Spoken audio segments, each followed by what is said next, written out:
Members of the media, good morning.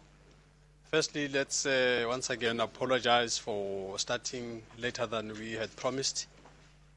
But the DP says to me that he'll make the worthwhile, the wait worthwhile. So we apologize for that. Honorable Deputy President, welcome.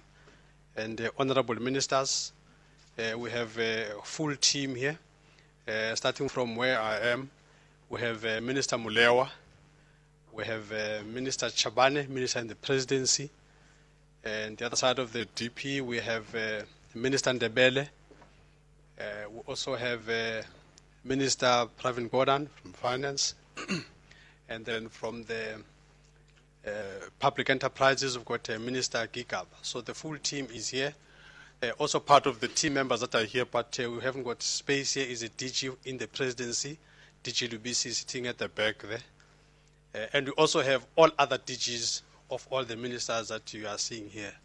So we are hoping that today we should be able to respond to a whole range of issues that you may want to bring up. Without any further ado, I'm going to hand over to the Deputy President to take us through on the business of the day. Deputy President, over to you, sir. Good morning, ladies and gentlemen, and welcome to this press briefing. I'm going to read a statement which basically covers the background and then deals with the legal processes and the infrastructure issues, and then of course the interministerial committee that I chair in Cabinet. The Gauteng Freeway Improvement Project was approved by Cabinet in 2007 to rehabilitate and improve road infrastructure in Gauteng. Having examined a number of options on how best to fund the infrastructure, Cabinet came to the conclusion that the user pay option was the most viable, fair, and equitable. The open road tolling was found to be the most appropriate mechanism for collection of toll fees. The open road tolling allows for the collection of fees without vehicles having to stop. The system is used successfully elsewhere in the world in places such as China, Chile, and Singapore. The options which were considered included, among others, fuel taxes, vehicle registration license, and development fees. The decision to implement the Gauteng Freeway Improvement Project with its chosen funding mechanism was taken after a thorough consultative process, and its implementation was in compliance with appropriate legislation. A government gazette in March 2008 declared plans to change parts of existing Gauteng freeways into toll roads with the initial tariff set at 50 cents per kilometer. The required period of public comment was observed, and the Minister of Transport considered comments. Tenders were awarded by the South African National Roads Agency Limited, Sanral, and the construction of Phase 1 of the Gauteng Freeway Improvement Project was completed in early 2011. After the tariffs were gazetted in early 2011, public concerns were raised about the implementation of the e-tolling system. Government decided to suspend the tariffs and appointed a task team to review the fee structure. The task team held public hearings where interested parties including business and organized labor, made representations. In August 2011, Cabinet announced reduced tariffs and exemption for public transport vehicles like taxis and buses. In February 2012, having considered further representations from interested parties and the public, government decided to allocate an amount of 5.75 billion rand from the national budget to further alleviate the financial burden on the consumer. This led to a further reduction of tariffs to 30 cents per kilometer for light vehicles, and the implementation date was set for 30th April 2012. Further benefits derived from the allocation include: 1, capping of toll fees at 550 rand per month for light motor vehicles; 2, further discounts for regular users after reaching 400 rand; and 3, off-peak discounts. It is now common knowledge that the North Gauteng High Court issued an interim order against the implementation of e-tolling. The court decision has major financial implications for Sanral and the country. Sanral borrowed 20 billion rand to fund the Gauteng Freeway Improvement Project based on the knowledge that it would service the debt from the revenue collected through the tolling system. The delay in the collection of toll fees has resulted in Sanral not being able to meet its contractual and financial obligations. The reality is that the roads have been built, the toll collection infrastructure is in place, and the debt has to be repaid. There are other alternative modes of transport and roads in and around Gauteng. They include public transport, Metro Rail, Metro Plus Express, Prasa Business Express, buses and taxis, and the Gautrain. And the alternative routes are R101, that is the old Johannesburg-Pretoria Road, the R55, R59, R511, and the N14. There are also major upgrades on some of the alternative routes. Cabinet at its meeting on the 3rd of May 2012 reaffirmed its decision to fund the Gauteng Freeway Improvement Project through the user pay system. Cabinet further committed to ensure the viability and credibility of Sanral and its financial sustainability. Cabinet established the interministerial committee led by the Deputy President, whose mandate is to coordinate all work of the implementation of the project, respond to the legal dispute, consult stakeholders, propose short-term funding solutions for Sanral. Suggestions were made that there might have been wrongdoing in the implementation of the project. The Auditor General has found that over the years, Sanral has complied with all applicable laws and regulations.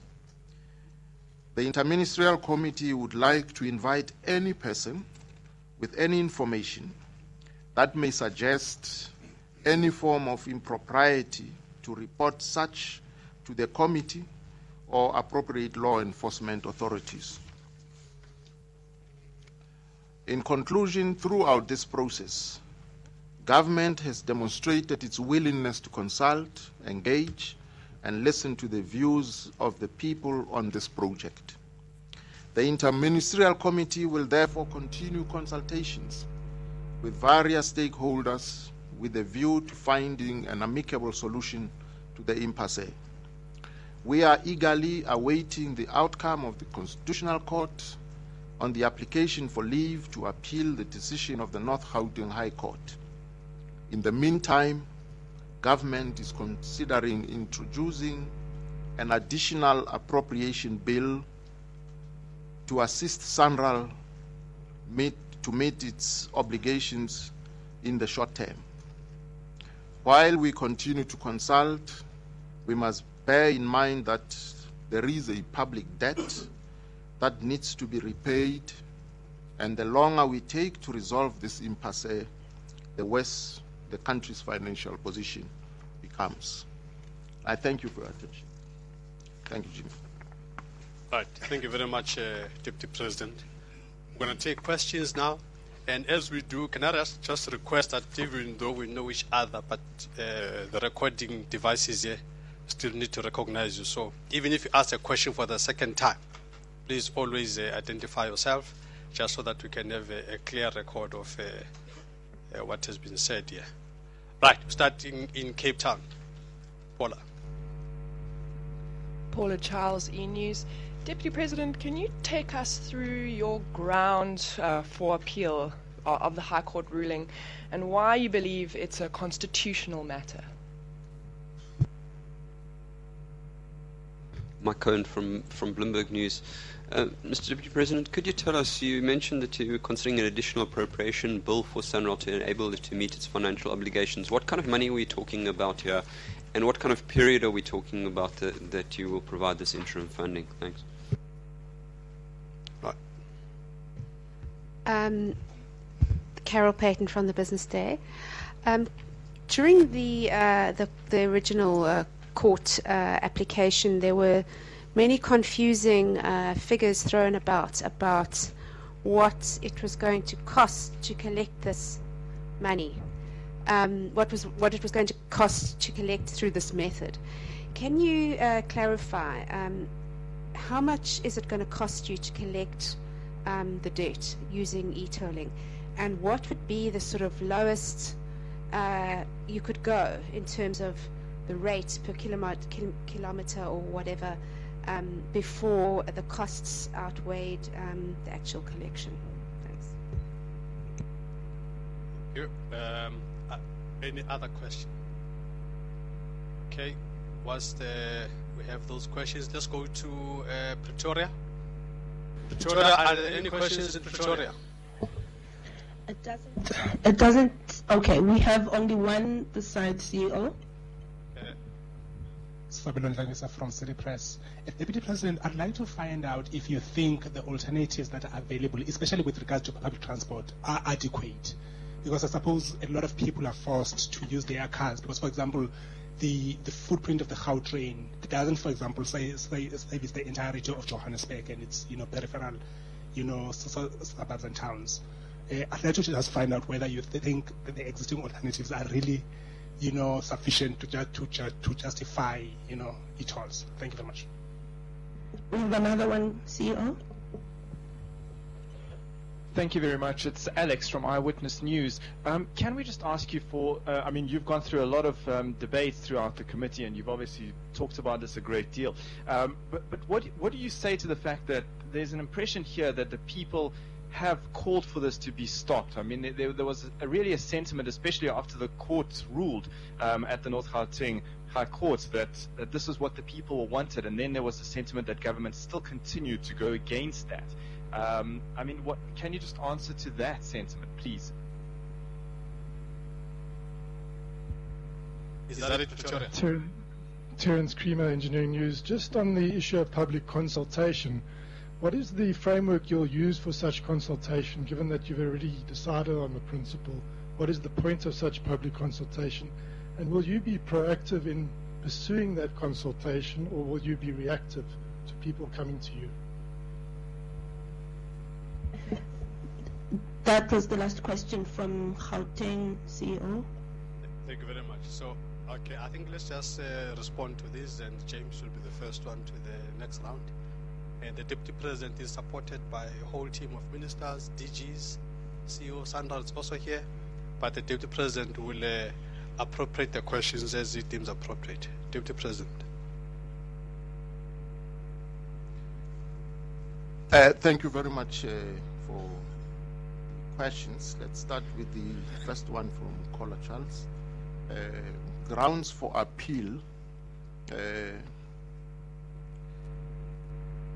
We take the view that the Court Judge Prinsloo overstepped the line in terms of essentially imposing a moratorium on the collection of fees, which has huge implications because Sanral has contractual obligations, and in the agreements, if there is delay in payment, the period is reduced, and so it creates very serious financial challenges to government as a whole, because now in the interim, government has to look at other ways of servicing that debt, which means taking away money from other allocations, as it were. Hence the consideration of introducing this special bill to enable government to continue keeping Sanral in a healthy state of servicing the debt. So that's a constitutional matter, because, as you know, there is the three arms of the state have to work cooperatively with each other without encroaching on each other's responsibilities and authority. We believe that this judgment does exactly that, and hence we need to test that through the Constitutional Court. I've dealt with the second question, which is the special bill, in my response now. Because the second question related to the special bill, it's really to enable government to allocate resources to the Ministry of Transport, who in turn would forward it to Sanral. So it deals with the allocation outside of the normal budgetary processes. Now, the figures, Carol, you know, at the beginning, the costs are slightly higher because you have to set up the mechanisms and all of that. But once the system begins to work, those costs will taper down. Now, is public transport adequate?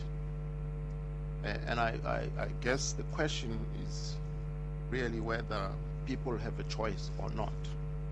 Now, the real situation is that these roads were congested. In fact, the rationale for improving them was also to decongest into the alternative routes. And that is why even in the alternative routes, upgrading is taking place now, so that people should have a choice.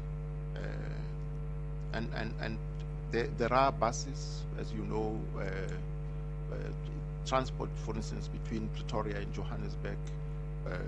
There are buses, trains, including the Gauteng, and so on. And the feeders, the Gauteng has buses which are currently also running with very low complements of commuters. Now, the capacity to increase the number of buses exists.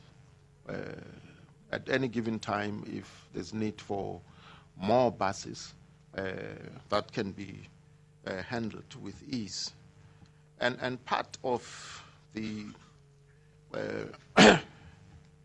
benefits of the gantries is that it can actually also help direct allocation of these buses and redirecting them.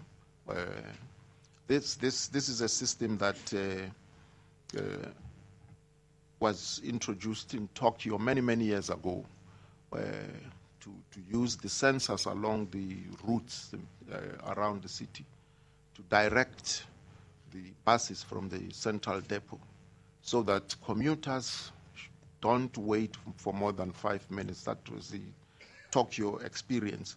Now I'm saying this is an additional application that can be introduced very easily with the gantry so that they are not just used for collecting fees. That's something that has to be considered. Now,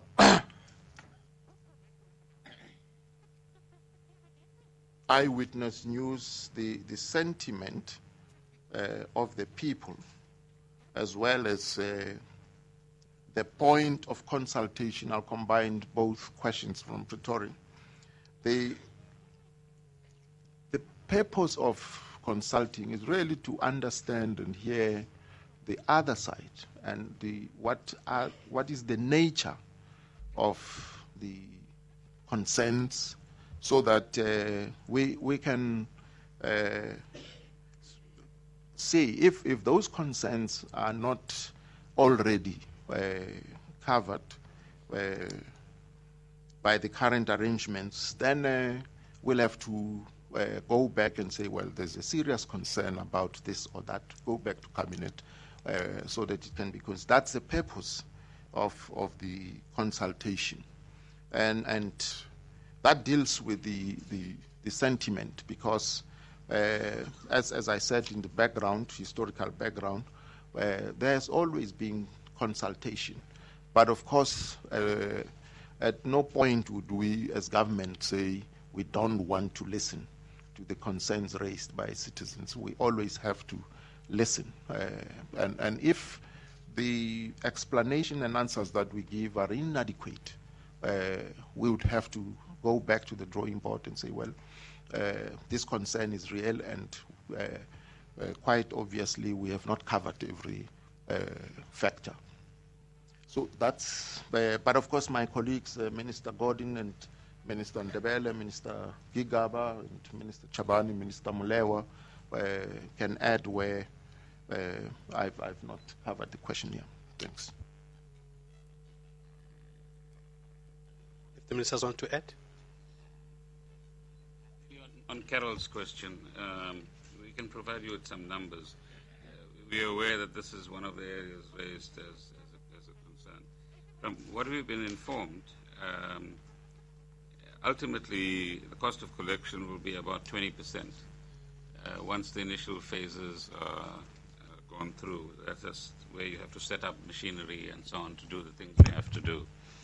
And by international comparison, in respect of these sorts of mechanisms, that's fairly low. So we've satisfied ourselves that it's within acceptable limits, if you like, in terms of international experience.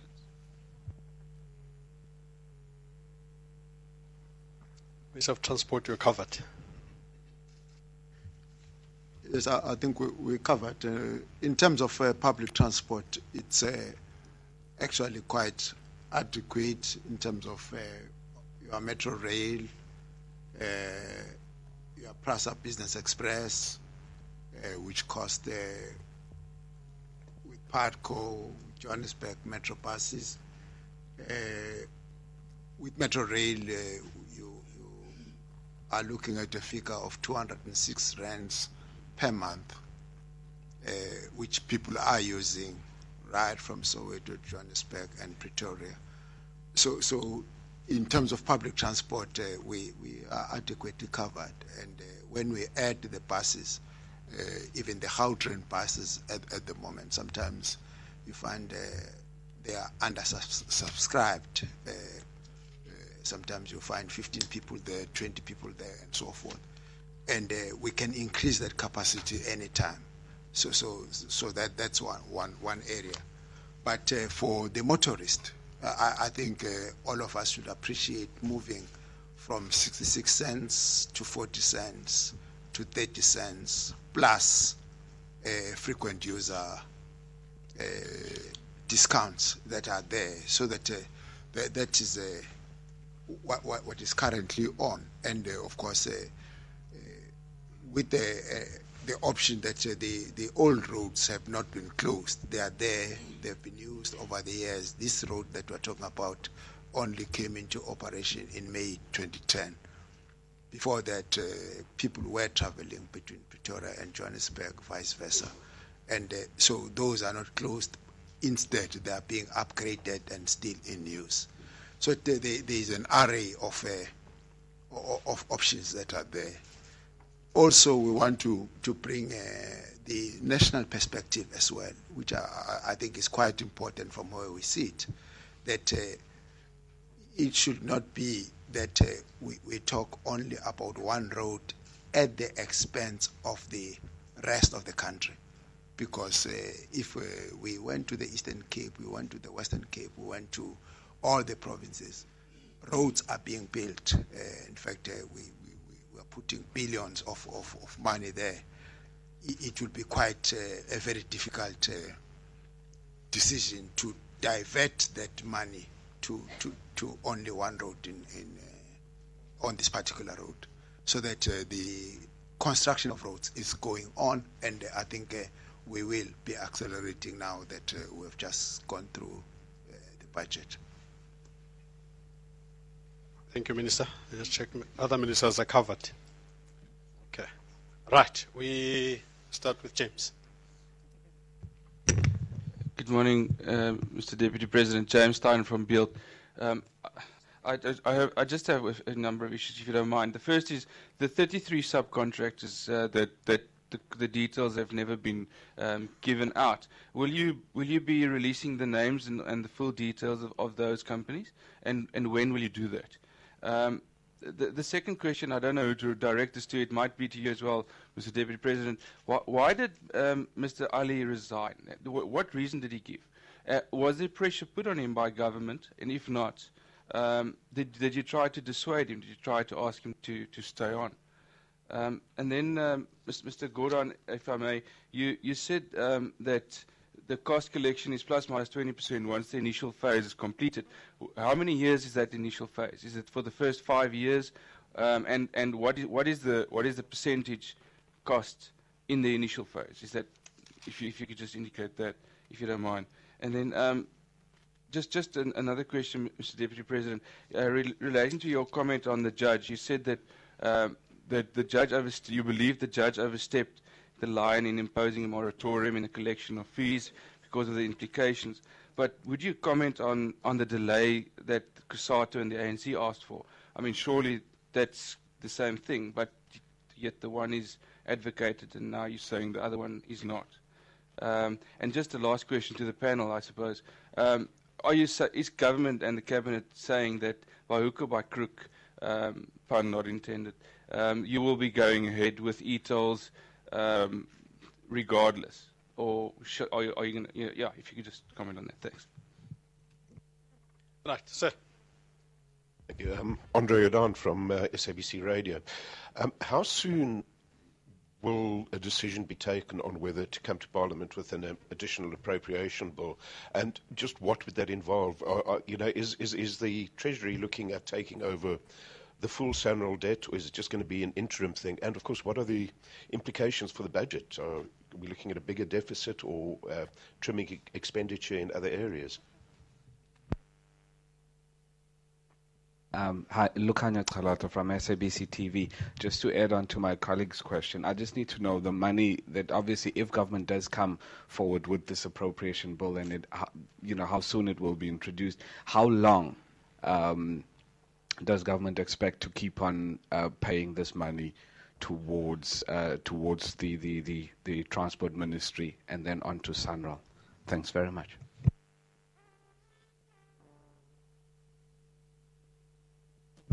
Paul Vecchiato on it bridge.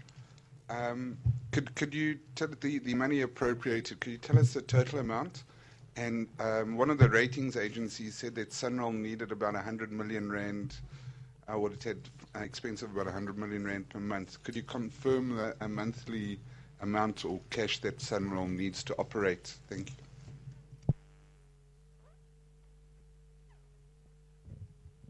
Claire Bissika, Financial Mail. It's a question for Pravin Gordhan.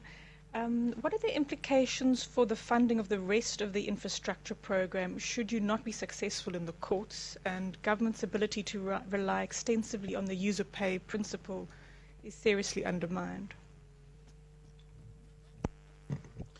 Hi, Tashriq from Radio 786. I just wanted to know, in terms of, I think the question asked earlier with regards to COSATU, and in fact, how has that relationship been? Because I think even up till now, COSATU is still sticking that they will not support this and that they want an end to this particular project. And then just another thing, President, you spoke about the 2007, and that's the year you threw around. The 2010 World Cup, leading up to the World Cup, roads were improved and so on, and there was a lot of construction. Are we, with this project, are we solely just looking at the maintaining of roads, or is this debt also part of the debt perhaps incurred with the 2010 World Cup? Okay, final question for the round from Gay. Thanks. Good morning, Ministers, Deputy President. Good morning. Gay Davis, Independent Newspapers. Could you tell us what your time frame is now for the consultations? You've got to get the bill through to manage the interim payment of the debt. But how long are you prepared to continue in consultation? Because presumably there would have to be a cut-off point. And also, can you tell me to what extent, or whether at all, there was any consultation with the government and Luthuli House before the ANC and COSATU decided to call for the moratorium? Thank you. Okay, we will come back to you, Pretoria, but I think we've got quite a handful. I hand over to the Deputy President. Thank you. The 33 subcontractors, the names of the companies and all of that, what we want to do is to be transparent, and any information that needs to be in the public space we will put on the website. But of course, the contracts, main contracts, primary contracts are between government and the primary contractors. The subcontractors are contracted by the main contractors. But of course, there's no harm in putting the information in the public domain. We will do so.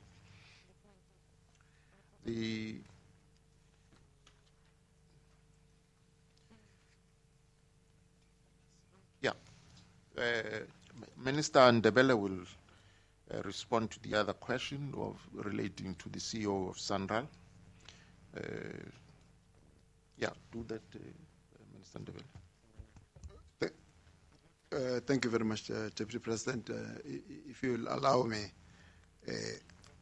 there was an old tradition of the Israelites during biblical times.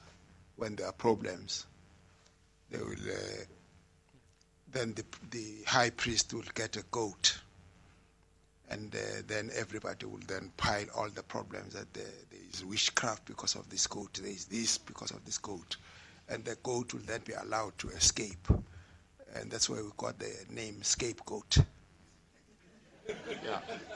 So we are not going to use anybody as a scapegoat. Here is an excellent network in South Africa.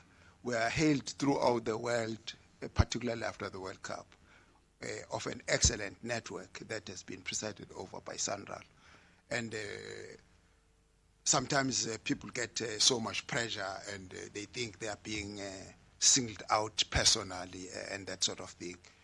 So the issue of Nazir Alli, who has been CEO of Sanral for a long time, we discussed when we received the letter of resignation, because what he was trying to do was to say, if I'm the problem, I want to remove myself. And we explained that he wasn't a problem. So that matter is therefore not on.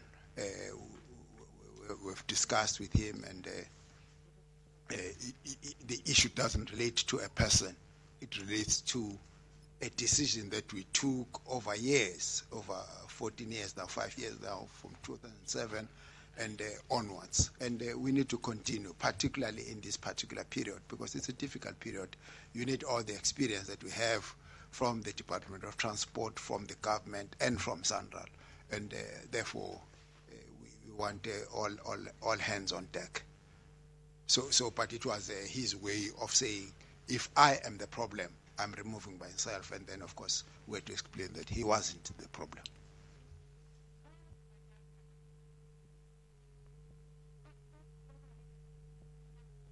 Thank you. Thank you, Minister Ndebele. The next question relates to the delays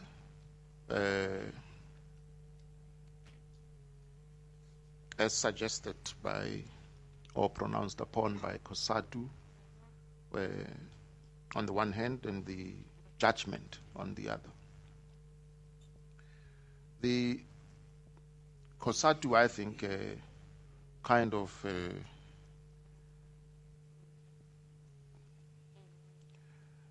ran ahead of themselves, because this is a matter for government, and it is what was effected is not what COSATU announced, but what the government decided, that there should be a postponement of collection by a month.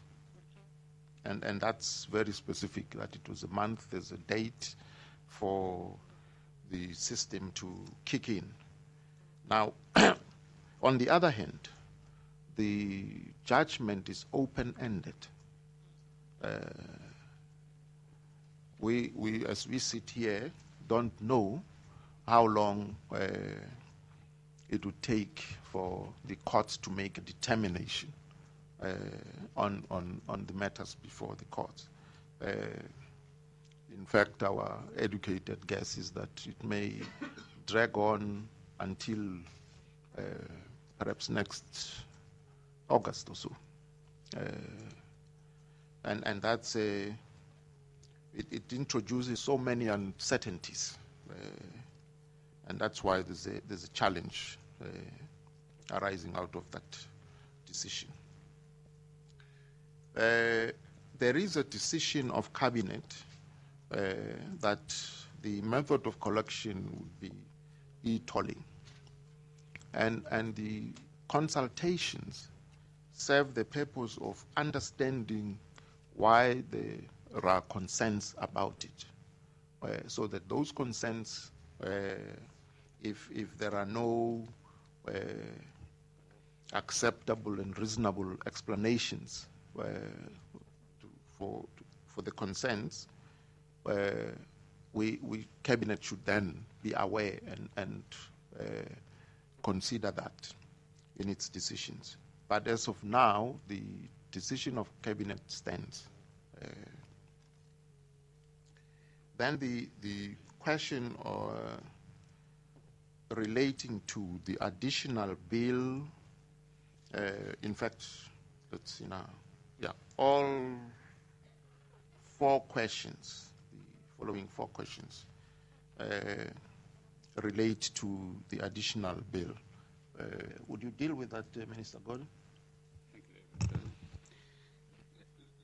The estimate that Moody's gave was that Sanral would be losing approximately 270 million rands per month for each month that toll fees are not collected.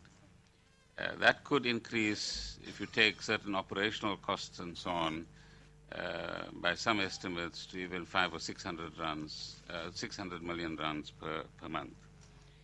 If you take the perspective that the Deputy President has just shared with you, we could be looking at a period between now and towards the end of the year, including any debt repayment that Sanral has to undertake, and we believe that there's a payment due in January 2013 that will also have to be taken care of. So in the first instance, the additional appropriation bill, which we're still considering, so when you read the statement, please remember to read the word considering, introducing. The additional appropriation bill will try to take the next period of possibly 6 months or so and give both Sanral and its debtors the assurance that government is setting aside money to meet the cash flow requirements of Sanral. The next question is, where does that money come from? And that's why we said we're considering. We don't know yet. There's a range of options, including cutting all the budgets of my colleagues here. And you can see they're smiling, so they're very happy about it. Not for roads. So all of those options are being examined at the moment. We're trying to get a better handle on the numbers so that we can make the judgment call in respect of the bill. Parliament goes into recess shortly, so when we come back to Parliament, we'll have a better idea of whether we need the additional bill, where we're going to get the money from, and what are the amounts that need to be allocated for Sanral through the Department of Transport. Claire, your point about implications for the rest of the infrastructure program, I think it's very important that in the emotion around this issue, we as South Africans need to understand that there are limited sources of money from which we can pay for the things we desire, firstly. Secondly, that when we borrow money, we borrow like any household would.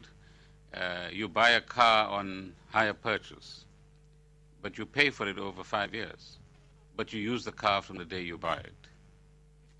You buy a house, but you pay for it over 20 years, but the day you take occupation and sign the documentations, you start using the house. So in simple terms, this is what we're doing here. We borrowed the money through Sanral on the strength of the assets it has and the financial capability it has. We've built the roads, but the roads will have to be repaid, as you know, over a 24-year period. And the element of user pay or user charges is a crucial element anywhere in the world.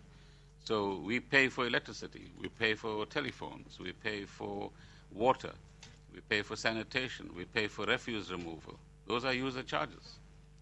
Now the question is, are user charges cost reflective? And the public finance principle says user charges should be cost reflective. In other words, you should recover the cost of the service that you're offering.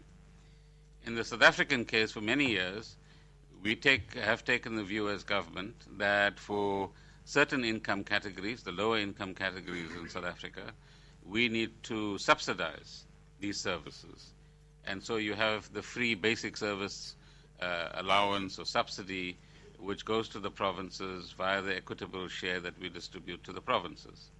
And municipalities are then expected to pass that on to consumers. Now, some of you might be familiar with this, many of you might not be, but that's the system through which we subsidize user charges in South Africa.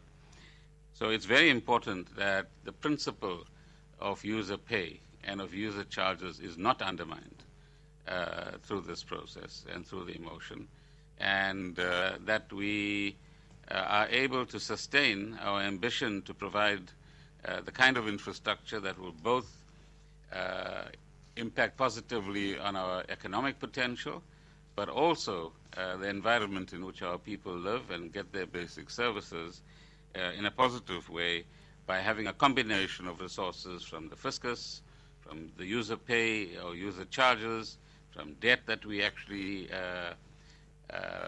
involve ourselves in, and it's a combination of all of, and contributions from the private sector where PPPs are relevant. Those are different ways of mobilizing resources in order to put the infrastructure system in place. So I hope all of that helps. Thank you. Thank you, Minister Gordon. The next question is whether this whole e-toll system is for maintenance or servicing the debt incurred from the 2010 World Cup. Was that the question?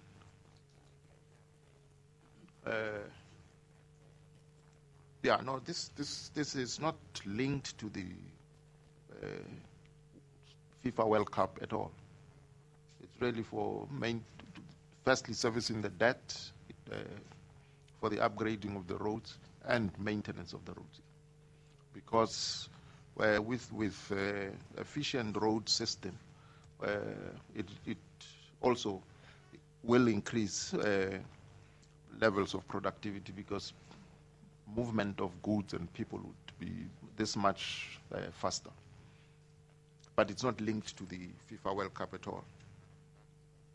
Construction may have coincided, of course, yeah.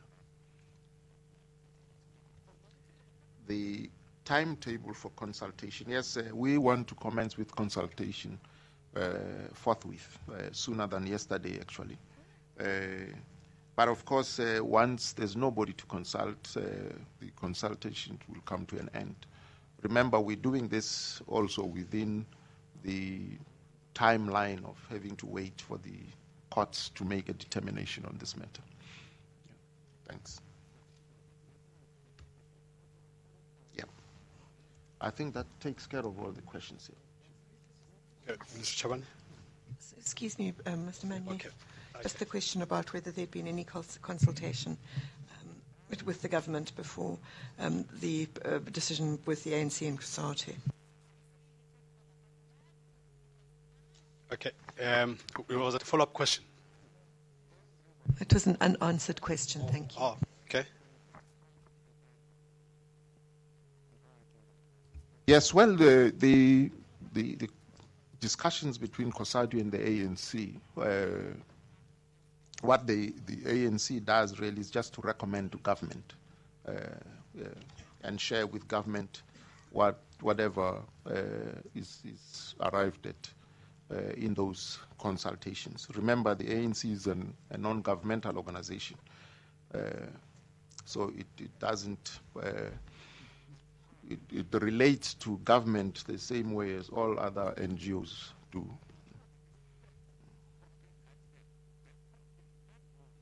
Okay, right. Then we start in Pretoria this time around. Pretoria?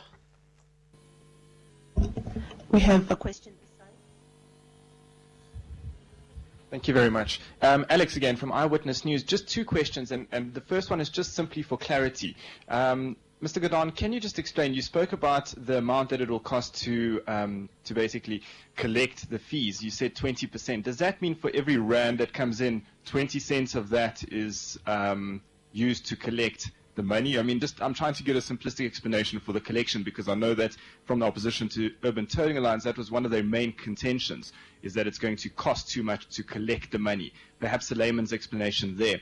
And then to the Deputy President, if you could just tell us what will be done to repair the reputation of Sanral, just in terms of the departure of Nazir Alli and now the search for the new head of Sanral. Although it's had a good reputation all these years, it seems like this has done a lot to make the ship seem unstable and so forth. And perhaps just an update on how the search for the new head of Sanral is going, to somebody on the panel there. Thank you. Pretoria? That was the only question. Okay, then we come back to Cape Town. I'm trying to get fresh hands. Sir. Usiami Molefe from the Daily Maverick. Has the Interministerial Committee looked at how the project cost or the project debt wound up ballooning to 20 billion? Also, on the point of alternative transport, I think the panel can appreciate that people's cars are a sunk cost. So regardless of whether they use the alternative transport available, they still have to make the monthly repayments on their cars, and so that increases the cost that they incur every month. And the reason why they are in cars, well, very many people are in cars instead of alternative transport, is because the alternative transports have not been reliable, on time, or efficient. So if I might ask also, slightly cheeky, slightly half-serious question, has any of the panel used the public transport in Gauteng to see whether it is actually reliable? Because very many commuters say that it's not, and that's why they are in cars. Thank you. To Minister Gordon, just a follow-up for clarity. I know, sorry, Justine Girardi from AFP. You're saying that coming back to Parliament, there'd be a better idea of the figures and that, but the estimate of up to 600 million a month, is that Treasury's estimate? And then would it be looking at, say, 3.6 billion for the 6 months? Is that calculations that are kind of being punted? Just some clarity around that, please. Thank you. Okay. I note you, Paula, but if there's no other question, then Paula will be the last question, and then we'll close it at that. Okay, Paula, James, and Carol. Actually, just to follow up on a question that James asked, has the committee discussed at all future e-tolling projects? I mean, obviously this has caused so much controversy. Has it put you off e-tolling, or are you looking at other highways around in other big cities around South Africa? Thank you, James Stein from Beeld. Mr. Deputy President, just two follow-ups to what you said earlier again for clarity.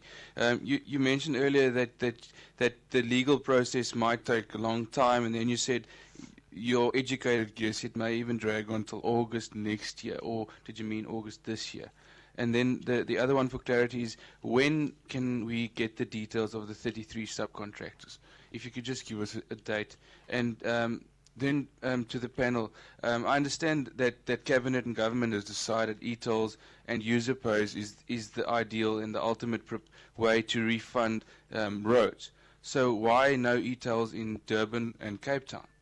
If you could just comment on that. Thanks. Okay, Carol. Carol Payton from Business Day.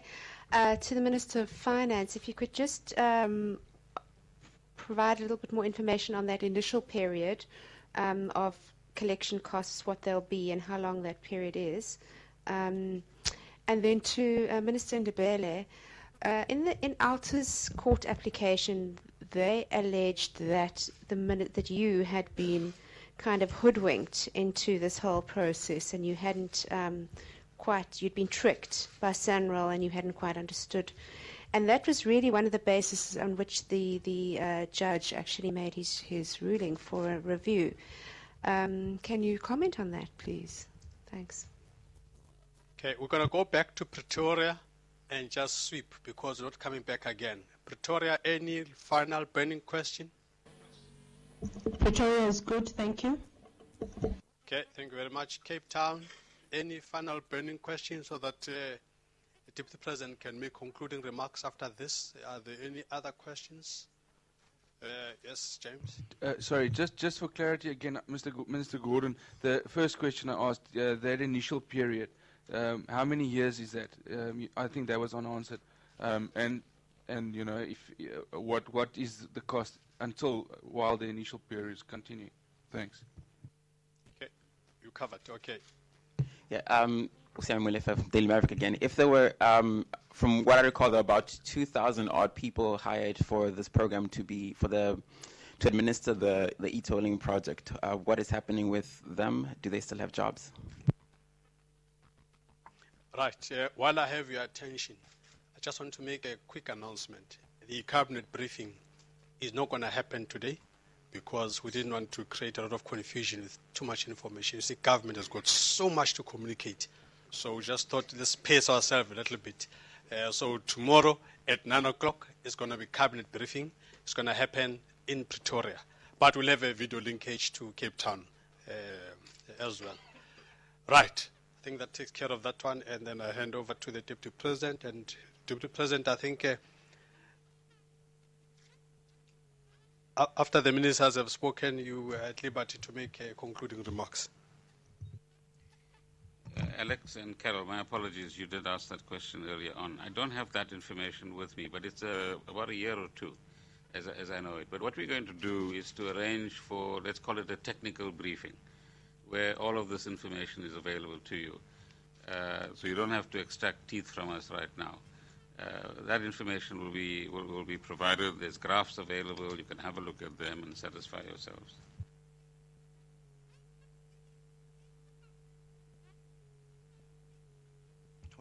Yeah, I think the other thing, James, if I can give you some feedback, you're using the word e-tolling very loosely. E-tolling is an electronic technique, right, as opposed to toll fees, which is you can collect it at a boom gate, you can collect it electronically, you can collect it anyway. As a result of all the emotion, all of these things, the road, the gantries, everything is, the fees, they're all called e-tolling. I think you must help the public to actually understand that these are different things we're talking about. Firstly, the road is a road, which has been built.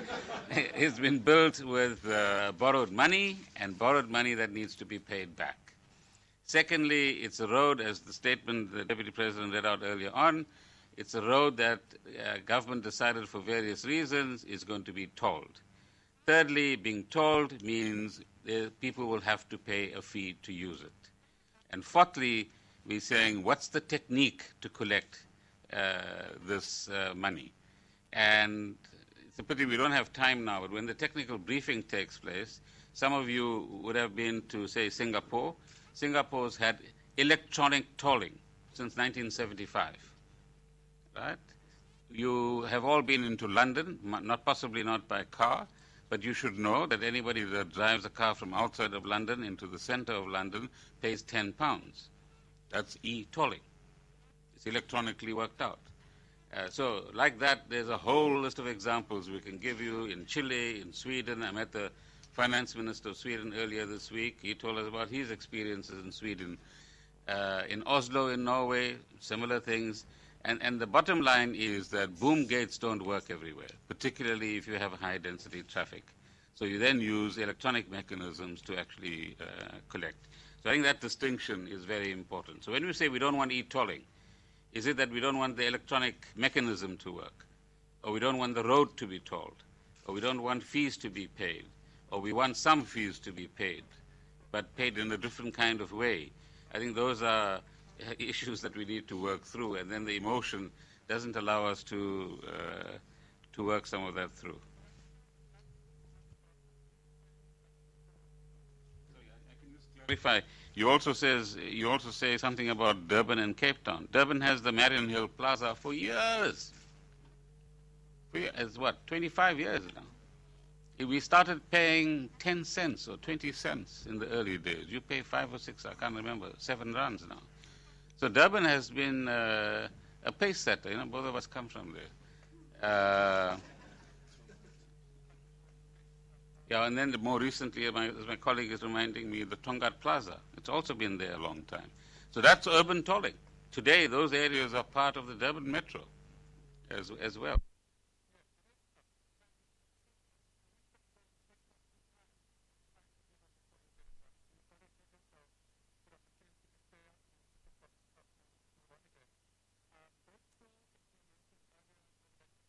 The background that the Deputy President put in here, when did this matter start? Way back in 2006, 2007, a cabinet decision. And when you come in, you are a successor to all those problems, to all those programs, and achievements. So that in this department, we have had the first minister as Mek Maharaj, then the late Dala Omar, and then the late Jeff Hadebe, and now. Jeff Hadebe is still alive. He's not the late. And Mek Maharaj is not the late. You can't. Did they say they're late? He's late in this conference. It's just a sign of his old age. No, we have had all those ministers, and they came from the same NGO. And it would be disingenuous to now say that this is a Mek Maharaj policy. Then it changes with Mr. Dala Omar. Then it changes with Mr. Jeff Hadebe. Then it changes with Spundebele. We wouldn't have a government that you can rely on in that way, because then it's chop and change and so forth. And as we say, it's a good road network that we have, and our task is to maintain it and build new roads. So that the question, therefore, would be disingenuous to try to do divide, to say no. This one is not this policy. If it was so and so, this one is hoodwink. How do you get hoodwink on a program that started in 2007? That was hailed, in fact, as a major achievement. And I was there to take the accolades after 2010 World Cup. South Africa has got a wonderful road network. And I had not built a kilometer of any road by that time. And so then when the going gets tough, then I say, no, actually it's not mine. It's Jeff Hadebe, the present Jeff Hadebe. So we don't work that way. It's irresponsible. I've never done it. It's my 18th year in government. We don't operate in that way. We own all the decisions that have been taken. You carry them, and if any decision is not perfect, you improve on it. The fact of the matter is, Sanral, we just went through the budget now. Sanral has been allocated 8 billion rands. This one road of 185 kilometers is 20 billion. You could sit and wait and say, in some future date, after 47 years, you might then start building this road that we're talking about at the rate of 8 billion rands allocation. Or you can borrow. And the government has decided that we are going to borrow. We'll borrow for the N2, we'll borrow for any other, because if I decided that the only clothes that I wear are those that I can pay for cash, I'm not going to go to Edgar's. Then I'll be wearing one suit all the time. But you go to Edgar's and get and pay on credit and so forth. That's how life goes. And I think Advertising. Well, it's my shop. So that's how it is. We have got limited funds, and therefore we'll borrow and we'll continue to borrow in order to take the country forward. That's what it is. And all of us are collectively responsible for the decisions that are taken in the past and in the present. There's a point of before from Carol. Mr. Mani, it's actually a new question. Would you mind very much if I asked? Please. It's a new question. Can I go ahead? Yeah. To Mr. Gordon, this whole debacle over the e-tolls and the court application has been described by many commentators as a tax revolt about the middle class feeling that they are being overtaxed and having to pay for too many private services in addition to their tax. What is your feeling now on the level of taxation of the middle class, and has it caused any rethink? what have you drawn from it? Thanks. You're looking for a budget announcement on tax policy now, or a tax break, especially for journalists. Eh? Yes. At least you're being frank about it, so that's good. Now, if we just do, as we've told you, Carol's been around a long time, so she's heard these answers. But I suppose she's got to write a column. South Africa's tax policy framework and taxation system is highly competitive. There's no doubt that, and some of the numbers are beginning to indicate that household indebtedness in South Africa and the slower deleveraging of household debt is a factor in terms of the pressure people experience. And you'll remember us saying that South Africans have to work out how they consume.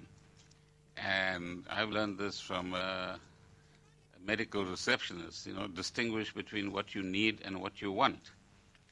And so I think we must distinguish between pressures that we feel as a result of choices that we make on the one hand, and the taxation system in South Africa, where we think for the last 10, 15 years we've created a very competitive environment, whether it's on the corporate side or whether it is on the personal side.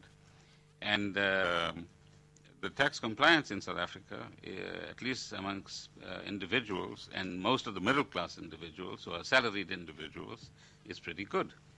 It's your high-income individuals, as the SARS team has been pointing out, like high-income individuals anywhere else in the world, who have access to all sorts of planning instruments and engage in aggressive avoidance schemes. And that's what SARS is beginning to look at in order to make sure that they pay their fair share. Now, the unfairness is where high-income individuals unfairly pay less than they should be paying, and the middle classes then feel the pressure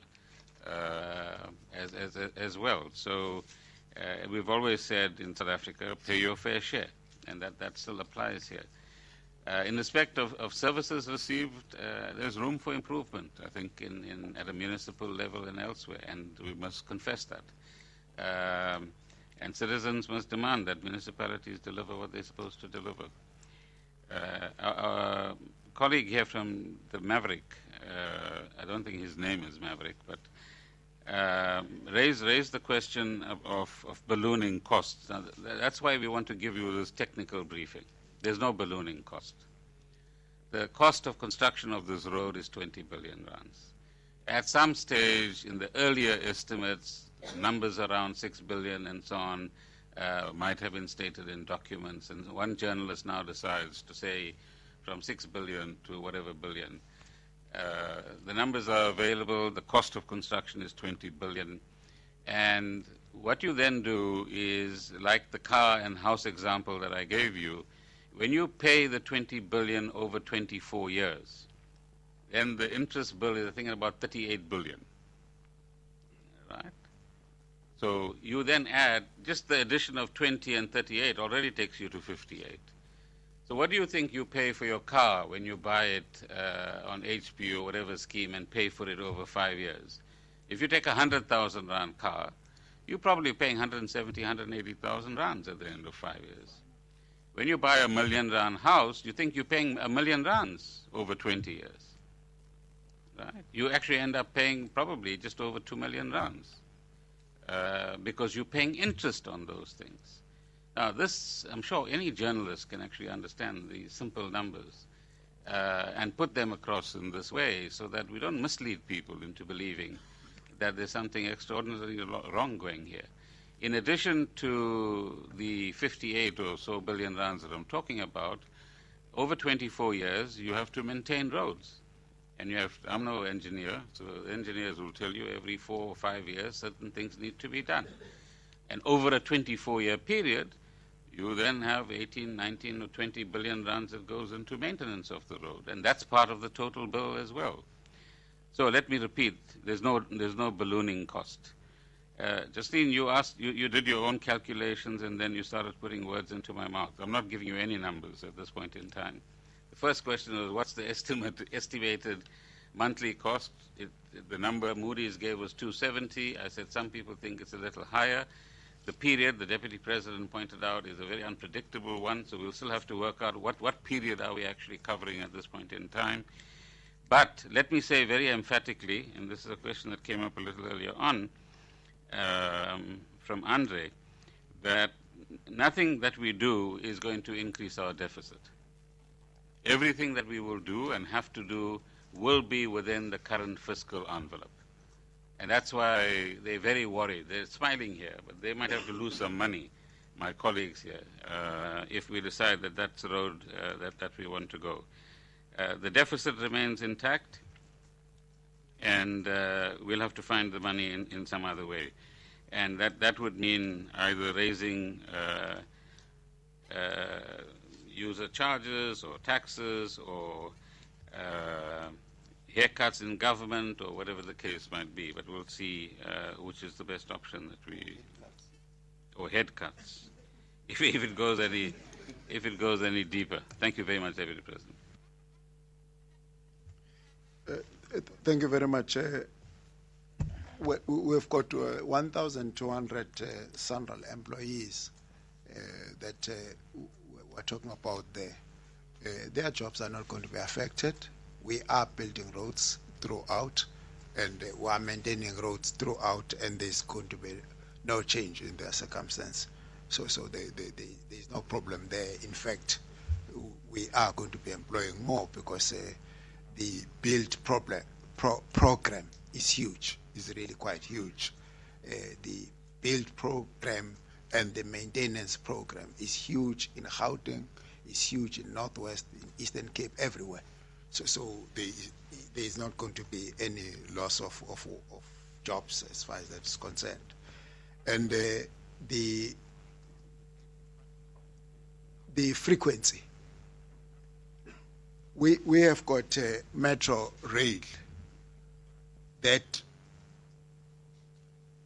is at this point a 30 minutes interval from Johannesburg to Pretoria. And I invite any one of you, and it will be good, in fact, it will help the service if we actually ride on it and see whether it's happening like that. It's going to be quite important. It's there, it's moving every 30 minutes, and PRASA says, have given a commitment to us that they want to increase, as long as demand increases, they want to increase the frequency from 30 minutes to even 20 minutes, 15 minutes, so that it is there. We can ride from Soweto right through until we are in Pretoria. From Pretoria, there are feeder buses that will take you to Forum Building or whatever building we are going into, so that that public transport is good, and most of the time is undersubscribed. That is besides the Gautrain buses, so that we have got the capacity to increase public transport as the demand goes, and we really have got no problem with that. Both us, Johannesburg Metro and Tshwane Metro, to increase that, so that there should always be public transport that is available. So that I think that would be a good excursion for all of us, just to join that one and just go and see how it goes. I think all of us should know these are policies of this government from 1994. There is no successive minister that hoodwinks another. There is no agency that is capable of hoodwinking ministers, because the process goes through a very vigorous process. At the end of the day, I'm the one to take the thing to cabinet, and there it's interrogated very thoroughly. So there will be no question of that. And indeed, we're not going to start after 18 years being hoodwinked.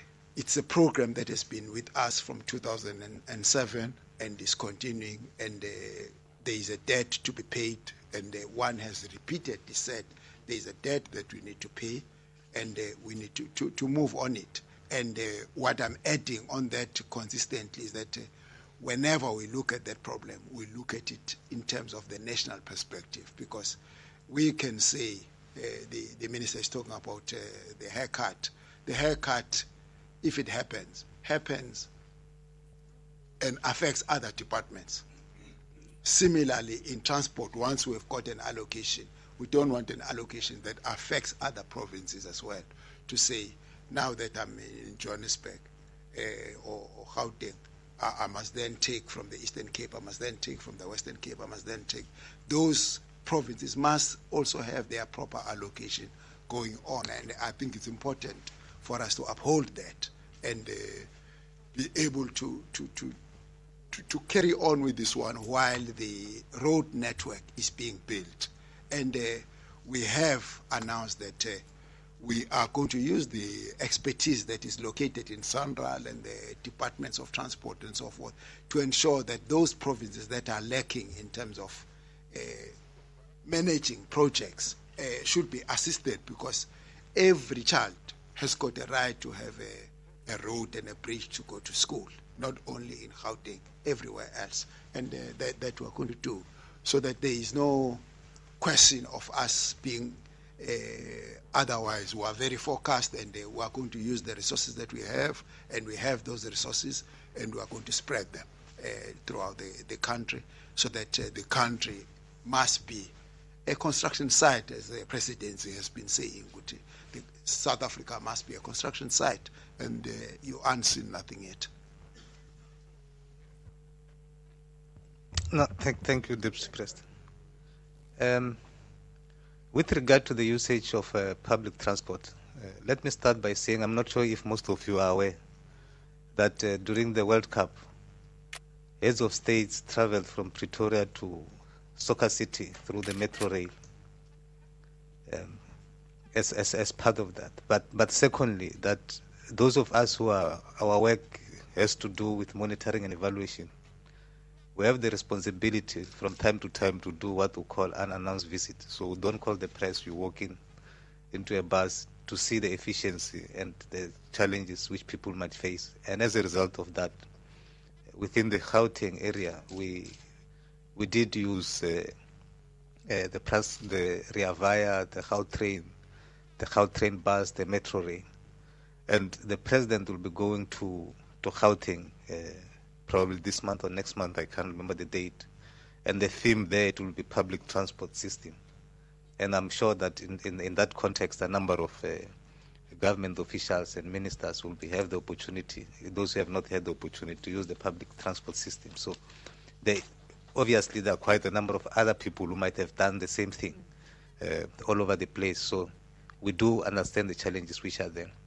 But one of the things which we have observed is that there is an underutilization of the public transport system which we have in most of the areas, and more reliant on cars. And once you do that, you might not see that actually the public transport system, it might not be too efficient as you might find in big metropolitan areas in Europe, but it's efficient enough to take you to where you want to go within reasonable time in most of the areas within Gauteng and other areas. So I think the more the public transport system is being utilized, the more the frequency and the more the reliability it would be.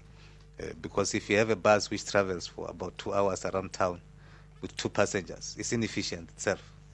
But the more the people are, it may become easier for more buses to be rolled out, and more routes to be determined in terms of those who are controlling the metro system. Thank you.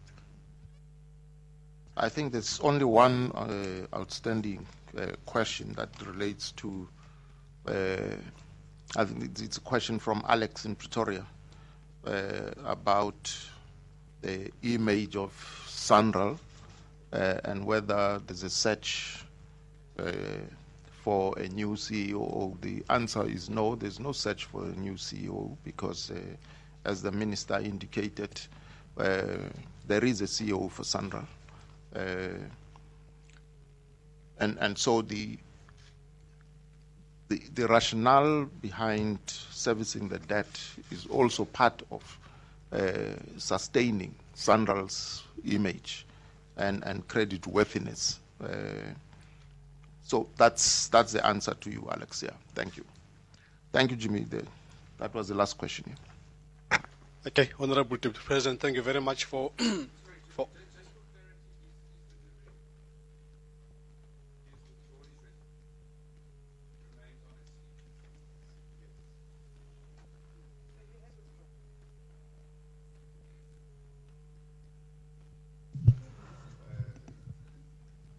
The minister did explain that where they received a letter of resignation, and it was really informed by the board, rather, and that was informed by the understanding that, you know, he's contributing towards the solution of a problem, and that indeed the problem did not revolve around him, nor him revolving around the problem, and so there was an understanding that he stays put.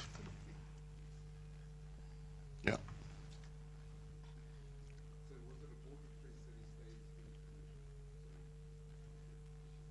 The board still has to formally deal with those nitty-gritties. Yeah. What the board does, it receives a resignation and it seconds it to the minister, and it is at that level that we said no. The reason that he was proffering is a wrong reason, because he thought he is the problem. That's not where the dog is buried. Right, I'm sure the wait was worthwhile. Thank you very much, members of the media. So we are going to see the Deputy President off. Thank you, Deputy President, and the ministers.